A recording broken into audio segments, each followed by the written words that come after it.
Has anybody ever calculated their GPA before? A couple of you, almost exactly the same numbers in the last class, about 6 out of the 40, which is about what I expect.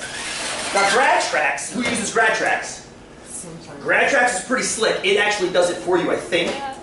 And not only that, and you notice, have you used the tool where it will tell you what GPA you have to get over the remainder of the time you're here to get a certain GPA by the time you're done? No. Totally badass. And I've got a quiz. I've been giving my students a quiz for years based on that. And then they came up with that tool in it. And one of my students was like, well, why would we do your quiz? And I'm like, I don't know anymore. It's just one of the ones you can let go, I guess. But if you want to know the mathematics behind what GradTrax is doing, you do my quiz. Or you ignore it. That's fine too. So let's make up a student. And let's figure out a GPA. So let's start by making up the student's schedule and guessing what we think their GPA is based on their grades. Then we'll take our 5 and we'll come back and we'll try to figure out, calculate mathematically, statistically, what their actual GPA is. What classes are they taking? Writing. Writing! Love it. What else? Math too, yeah. Of course they gotta take statistics. Yeah. Kind of actually upset you to say that first, just so you know. Psych. Oh my god, what a load. I know. No, it's so fun. Psychology. Psychology. Yeah. Do you want? Yeah. Oh yeah. There's a load on. Depends on what teacher you have. No, and if you don't mind, to keep the math minimal, I'm going to put total fit right here. Yeah. Just to keep the math minimal, we're going to take 4 classes. This, what we're about to do, can be extended to any number of classes. It could be 6, it could be 7, it could be 2. But the math behind it is just we're going to keep it simple for 4 classes. 4 classes. 4 classes. It's pretty modal, if we may. Pretty modal.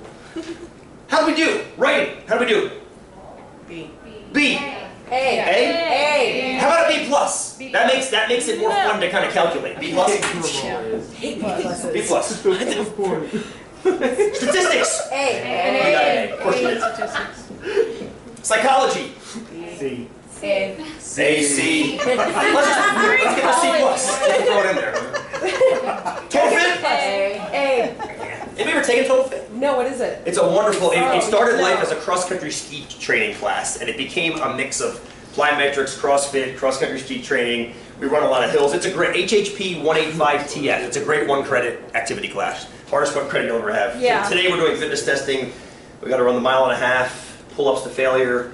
It's just great stuff. Why is it only 1 credit? Because it's an HHP activity class. They all are. They're all 1 credit. So before we break for our break, what is the student's GPA? Don't you have to know how many credits each one Yes. is? Just go do it in your head though. What would the student's GPA? Yes, Candace, yes. Well, and aren't each one of those classes So go by a gut feeling. Most students wouldn't stop to think and ask that right now. Many of you are, obviously. But if you had to guess what this student's GPA is right now, what does your gut say? Low 3 points. Low 3 point, 3 point, give me a number. 3.2, 3.2, 3.29? Sure. Okay, give me another ones. Other ones? 3.36, Aaron? I don't know if it would be that. Okay, just guess. I mean, I'm not going to hold you to these guesses. We're going to calculate in a second. 2.9. 2.9? 7. Plus 3. 3.8? Beautiful. All wonderful.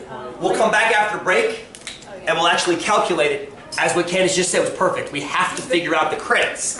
Once you have the credits, you can actually do the GPA. And then I'm going to talk about why GPAs aren't always the best thing. So we'll do that in a minute. Yes? Go take 5.